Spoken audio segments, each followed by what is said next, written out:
ओम शांति।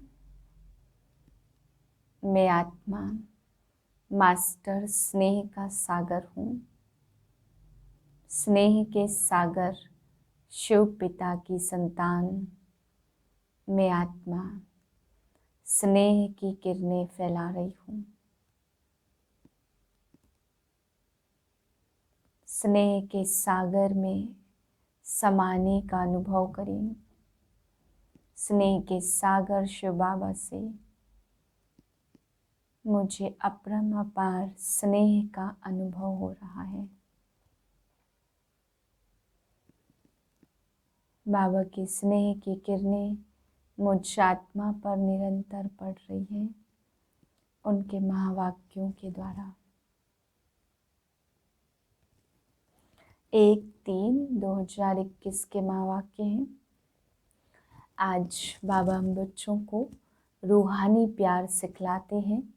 बाबा कहते बच्चे, तुम रूहानी बाप के बच्चे हो, ईश्वरी फैमिली में हो, तो देह अभिमान तुम्हारे में नहीं होना चाहिए। आपस में बहुत प्रेम से रहना है, रूहानी स्नेह रखना है। बाबा कहते देह अभिमान आने के कारण मतभेद हो जाते हैं, तो फिर सर्विस में भी बाधा डालते हैं, नाम खराब करते हैं। बाबा कहते बच्चे, अगर तुम रूहानी स्नेह धारण ना करो, बाप के प्रति स्नेह और रूहानी परिवार के प्रति अगर स्नेह नहीं होगा, तो आगे चल करके तुम बच्चों को फिर बहुत सजाएं खाएंगी, सजाएं मिलेंगी, और उस सजाओं से बाबा कहते तब तुम पास होंगे। फिर बाबा समझा रहे भी ईश्वरी फैमिली टाइप है, फिर तुम्हें पहले तो तुम थे आशुरी फैमिली टाइप, फिर बाबा ने कहा दैवी फैमिली टाइप बनना है, दैवी गुण तुम्हें धारण करने हैं। यहीं से तुम बच्चों को आपस में रूहानी प्यार भरना है। बाबा ने कहा रूहानी प्यार यहीं से सीखना है। तो 1-2 से रूहानी प्रेम, कोई भी मतभेद नहीं। फिर बाबा हम बच्चों को याद के लिए भी समझा रहे हैं, तुम बच्चों को योग में रहना है। अगर योग कम होता है, श्रीमत पे नहीं चलते हैं, तो फिर बाबा कहते आपस में लून पानी हो जाते हैं। ब्राह्मण बच्चे भी आपस में मतभेद में आ जाते हैं, दैवी गुण धारण नहीं करते हैं। तो बाबा आज कह रहे बच्चे, तुम्हें अपनी चेकिंग करनी है कि तुम कहीं मतभेद में तो नहीं आते, कभी सर्विस में बाधा तो नहीं डालते, बाबा की कितनी दिल पर चढ़े हुए हैं, ये सब चेकिंग अपनी करनी है। मीठे बच्चे, तुम्हें आपस में बहुत रूहानी स्नेह से रहना है, कभी भी मतभेद में नहीं आना है। प्रश्न है, हर एक ब्राह्मण बच्चे को अपनी दिल से कौन सी बात पूछनी चाहिए? उत्तर है, अपनी दिल से पूछो। नंबर 1, मैं ईश्वर की दिल पर चढ़ा हुआ हूँ। दूसरा नंबर, मेरे में दैवी गुणों की धारणा कहाँ तक है। तीसरा नंबर, मैं ब्राह्मण ईश्वरी सर्विस में बाधा तो नहीं डालता। चौथा नंबर, सदा शिरखंड रहता हूँ। हमारी आपस में एक मत है। 5वां नंबर, मैं सदा श्रीमत का पालन करता हूँ। गीत है, भोलेनाथ से निराला कोई और नहीं। ओम शांति। तुम बच्चे हो ईश्वरी संप्रदाय, आगे थे आशुरी संप्रदाय। आशुरी संप्रदाय को यह पता नहीं है कि भोलानाथ किसको कहा जाता, यह भी नहीं जानते कि शिव शंकर अलग अलग हैं। वह शंकर देवता है, शिव बाप है, कुछ भी नहीं जानते हैं। अब तुम हो ईश्वरी संप्रदाय अथवा ईश्वरीय फैमिली, वह है आशुरी फैमिली रावण की। कितना फर्क है। अभी तुम ईश्वरी फैमिली में ईश्वर द्वारा सीख रहे हो कि 1-2 में रूहानी प्यार कैसा होना चाहिए। 1-2 में ब्राह्मण कुल में यह रूहानी प्यार यहाँ से भरना है। जिनका पूरा प्यार नहीं होगा तो पूरा पद भी नहीं पाएंगे। वहाँ तो है ही एक धर्म, एक राज्य, आपस में कोई झगड़ा नहीं होता। यहाँ तो राजा ही है नहीं। ब्राह्मणों में भी देह अभिमान होने के कारण मतभेद में आ जाते हैं। ऐसे मतभेद में आने वाले सजाएं खाकर फिर पास होंगे। वहाँ फिर एक धर्म में रहते हैं तो वहाँ शांति रहती है। उस तरफ है आसुरी संप्रदाय। बाप सर्वगुण संपन्न बनाते, सब तो नहीं बनते हैं ना। जो श्रीमत पर चलते वही विजय माला का दाना बनते हैं। जो नहीं बनेंगे वह प्रजा में आ जाते हैं। वहाँ तो डीटी गवर्नमेंट है। 100% प्योरिटी, पीस, प्रॉस्पर्टी रहती है। इस ब्राह्मण कुल में अभी दैवी गुण धारण करने हैं। कोई तो अच्छी रीति दैवी गुण धारण करते दूसरों को कराते रहते हैं। ईश्वरी कुल का आपस में रूहानी स्नेह भी तब होगा जब आत्म अभिमानी होंगे। इसलिए पुरुषार्थ करते रहते हैं। अंत में भी सबकी अवस्था एक रस, एक जैसी तो नहीं हो सकती है। फिर सजाएं खाकर पद भ्रष्ट हो पड़ेंगे, पद कम पालेंगे। ब्राह्मणों में भी अगर कोई आपस में शिरखंड होकर नहीं रहते, आपस में लून पानी होकर रहते हैं, दैवी गुण धारण नहीं करते हैं, तो ऊंच पद कैसे पा सकेंगे। लून पानी होने के कारण कहाँ ईश्वरी सर्विस में भी बाधा डालते रहते हैं, जिसका नतीजा क्या होता, वह इतना ऊंच पद नहीं पा सकते। एक तरफ पुरुषार्थ करते हैं शिरखंड होने का, दूसरी तरफ माया लून पानी बना देती है, जिस कारण सर्विस बदले डिसर्विस करते। बाप बैठ समझाते, तुम हो ईश्वरीय फैमिली, ईश्वर के साथ रहते भी हो, कोई साथ रहते और कोई दूसरे दूसरे गांव में रहते, परंतु हो तो इकट्ठे ना। बाप भी भारत में आते हैं, मनुष्य यह नहीं जानते शिव बाबा कब आते हैं, क्या आकर करते हैं। तुमको बाप द्वारा अभी परिचय मिला है। रचता और रचना के आदि मध्य अंत को तुम जानते हो। दुनिया को पता नहीं कि यह चक्र कैसे फिरता है। अभी कौन सा समय है, बिल्कुल घोर अंधियारे में है। तुम बच्चों को रचता बाप ने आकर सारा समाचार सुनाया है। साथ साथ समझाते हैं कि हे सालिग्रामों, मुझे याद करो। यह शिव बाबा कहते अपने बच्चों को, तुम पावन बनना चाहते हो ना, पुकारते आए हो। अभी मैं आया हूँ, शिव बाबा आते ही हैं भारत को फिर से शिवालय बनाने। रावण ने वैश्यालय बनाया है तो खुद ही गाते हैं हम पतित विशस हैं। भारत सतयुग में संपूर्ण निर्विकारी था। निर्विकारी देवताओं को विकारी मनुष्य पूजते हैं, फिर निर्विकारी ही विकारी बनते हैं, यह किसको भी पता नहीं है। पूज्य तो निर्विकारी थे, फिर पुजारी विकारी बने हैं, तब तो बुलाते हैं हे पतित पावन आओ, आकर निर्विकारी बनाओ। बाप कहते यह अंतिम जन्म तुम पवित्र बनो, मामेकम याद करो तो तुम्हारे पाप कट जाएंगे और तुम तमो प्रधान से सतो प्रधान देवता बन जाएंगे। फिर चंद्रवंशी क्षत्रिय फैमिली टाइप में आएंगे। इस समय हो ईश्वरी फैमिली टाइप और फिर दैवी फैमिली में 21 जन्म रहेंगे। इस ईश्वरी फैमिली में तुम अंतिम जन्म पास करते हो। इसमें तुमको पुरुषार्थ कर फिर सर्वगुण संपन्न बनना है। तुम पूज्य थे, बरोबर राज्य करते थे, फिर पुजारी बने हो। यह समझाना पड़े ना, भगवान है बाप, हम उनके बच्चे हैं तो फैमिली हुई ना। गाते भी हैं तुम मात पिता हम बालक तेरे, तो फैमिली ठहरे ना। अब बाप से सुख घनेरे मिलते हैं तो बाप कहते हैं तुम हमारी फैमिली बेशक हो, परंतु ड्रामा प्लान अनुसार रावण राज्य में आने के बाद फिर तुम दुख में आते हो तो पुकारते हो।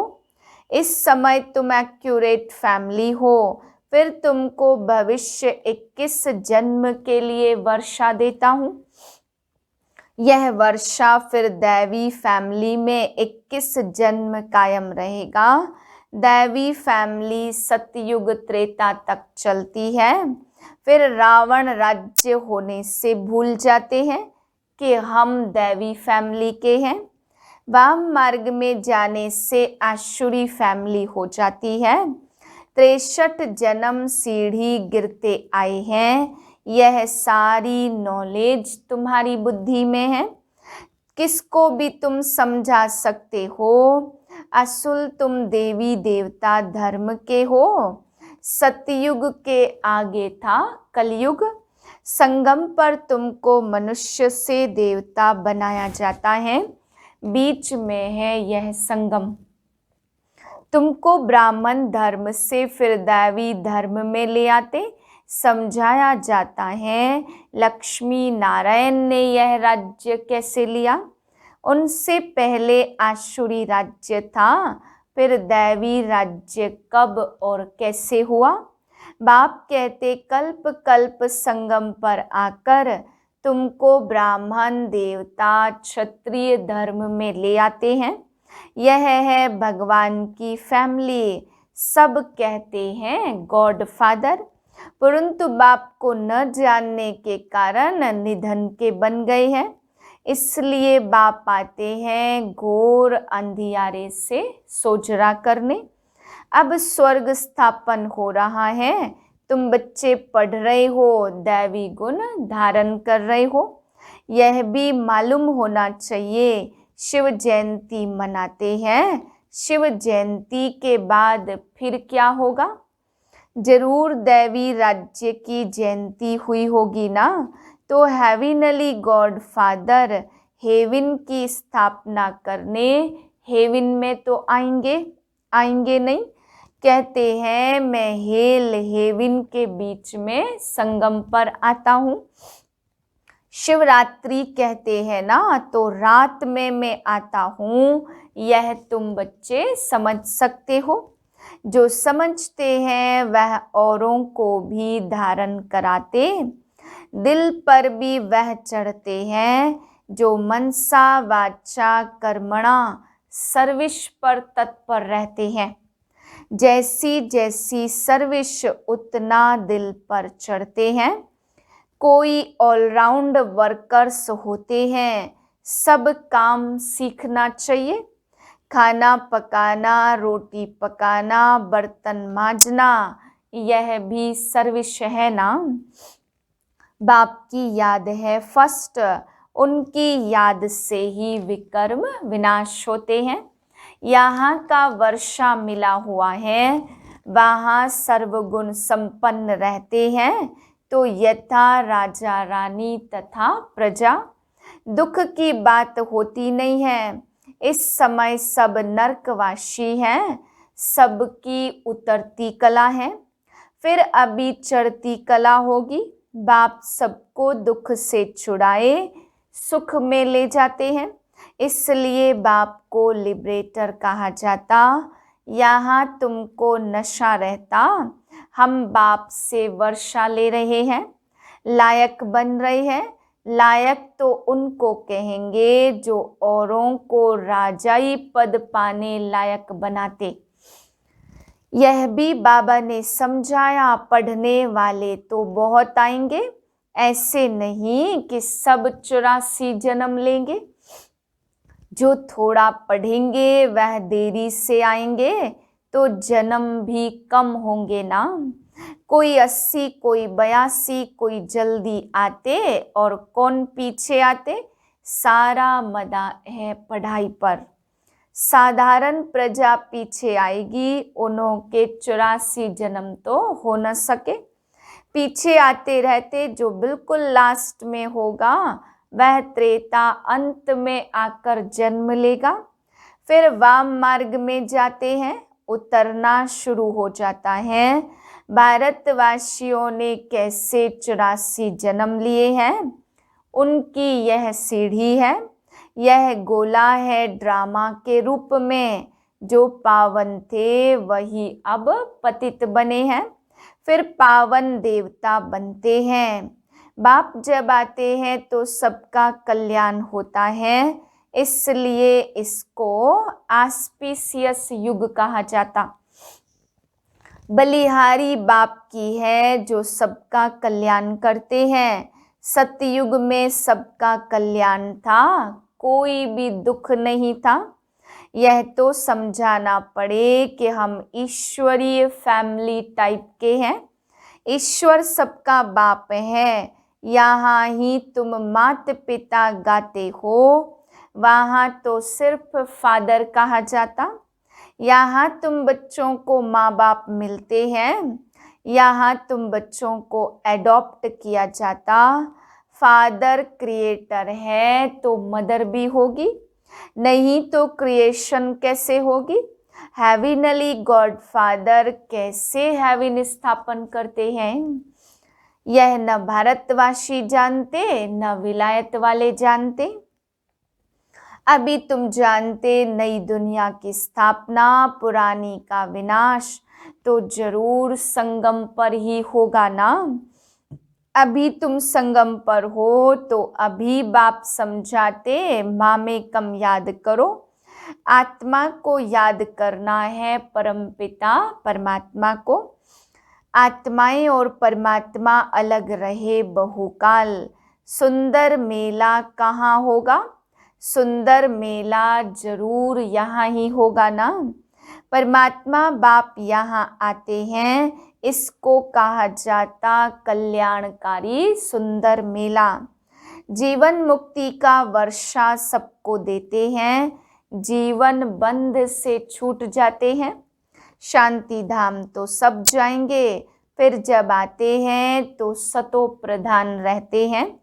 धर्म स्थापन अर्थ आते हैं नीचे सब, जब उनकी जनसंख्या बढ़े तब राजाई के लिए पुरुषार्थ करे, जब तक कोई झगड़ा आदि नहीं रहता। सतो प्रधान से रजो में तब आते जब लड़ाई झगड़ा शुरू करते हैं। पहले सुख और पीछे है दुख, अब बिल्कुल ही दुर्गति को पाई हुई हैं। इस कलयुगी दुनिया का विनाश और फिर सतयुगी दुनिया की स्थापना होनी है। विष्णुपुरी की स्थापना कर रहे हैं ब्रह्मा द्वारा। जो जैसा पुरुषार्थ करते हैं उस अनुसार विष्णुपुरी में आकर प्रारब्ध पाते हैं। यह समझने की बहुत अच्छी अच्छी बातें हैं। इस समय तुम बच्चों को बहुत खुशी होनी चाहिए कि हम ईश्वर से भविष्य 21 जन्मों का वर्षा पा रहे हैं। जितना पुरुषार्थ कर अपने को एक्यूरेट बनाएंगे, तुम्हें एक्यूरेट बनना है। घड़ी भी लीवर और सिलेंडर होती है ना। लीवर बहुत एक्यूरेट, बच्चों में कई एक्यूरेट बन जाते हैं और कई अनएक्यूरेट हो जाते तो पद कम हो जाता है। पुरुषार्थ करके एक्यूरेट बनना चाहिए। अभी सब एक्यूरेट नहीं चलते। तदबीर कराने वाला तो एक ही बाप है। तकदीर बनाने के पुरुषार्थ में कमी है, इसलिए कम पद पाते हैं। श्रीमत पर न चलने के कारण, आसुरी गुण न छोड़ने के कारण, योग में न रहने के कारण यह सब होता है। योग में नहीं है तो फिर जैसे पंडित, योग कम है इसलिए शिव बाबा तरफ लव नहीं रहता, धारणा भी कम होती है, वह खुशी नहीं रहती, शक्ल ही जैसे मुर्दों मिसल रहती है। तुम्हारे फीचर्स तो सदैव हर्षित रहने चाहिए, जैसे देवताओं के होते। बाप तुमको कितना वर्षा देते। कोई गरीब का बच्चा साहूकार के पास जाए तो उनको कितनी खुशी होगी। तुम बहुत गरीब थे, अब बाप ने एडॉप्ट किया तो खुशी होनी चाहिए। हम ईश्वरी संप्रदाय के बने हैं, परंतु तकदीर में नहीं है तो क्या किया जा सकता है। पद भ्रष्ट हो जाता, पटरानी बनते नहीं है। बाप आते हैं पटरानी बनाने, तो तुम बच्चे किसको भी समझा सकते हो कि ब्रह्मा विष्णु शंकर तीनों हैं शिव के बच्चे। भारत को फिर स्वर्ग बनाते ब्रह्मा द्वारा। भारत में ही बाकी थोड़े बचते हैं, प्रलय तो होती नहीं है, परंतु बहुत खलास हो जाते तो जैसे कि प्रलय हो जाती है। रात दिन का फर्क पड़ जाता। यह पतित पावन बाप का ही काम है। तो बाप कहते बच्चे आत्म अभिमानी बनो, नहीं तो पुराने संबंधी याद पड़ते रहते। छोड़ा भी है फिर भी बुद्धि जाती रहती है। नष्टो मोहा है नहीं, इसको व्यभिचारी याद कहा जाता। सदगति को पा न सके, क्योंकि दुर्गति वालों को याद करते रहते। अच्छा मीठे मीठे सिकिलधे बच्चों प्रति माता पिता बाप दादा का याद प्यार गुड मॉर्निंग। रूहानी बाप की रूहानी बच्चों को नमस्ते। हम रूहानी बच्चों की रूहानी बाप को नमस्ते। धारणा के लिए पहली पॉइंट, बाप की दिल पर चढ़ने के लिए मनसा वाचा कर्मणा सेवा करनी है। एक्यूरेट और ऑलराउंडर बनना है। दूसरी पॉइंट, ऐसा आत्माभिमानी बनना जो कोई भी पुराने संबंधी याद न आए। आपस में बहुत बहुत रूहानी प्यार से रहना है, लून पानी नहीं होना है। वरदान सदा साथ के अनुभव द्वारा मेहनत की अविद्या करने वाले अतीन्द्रिय सुख व आनंद स्वरूप भाव। जैसे बच्चा अगर बाप की गोदी में है तो उसे थकावट नहीं होती। अपने पाँव से चले तो थकेगा भी, रोएगा भी। यहाँ भी बाप बच्चों को अपनी गोदी में बिठाए हुए, यहाँ भी आप बच्चे बाप की गोदी में बैठे हुए चल रहे हो। जरा भी मेहनत व मुश्किल का अनुभव नहीं। संगम युग पर जो ऐसे सदा साथ रहने वाली आत्माएं हैं, उनके लिए मेहनत अविद्या मात्रम होती है। पुरुषार्थ भी एक नेचुरल कर्म हो जाता है। इसलिए सदा अतीन्द्रिय सुख व आनंद स्वरूप स्वतः बन जाते हैं। स्लोगन है, रूहे गुलाब बन अपनी रूहानी वृत्ति से वायुमंडल में रूहानियत की खुशबू फैलाओ। ओम शांति।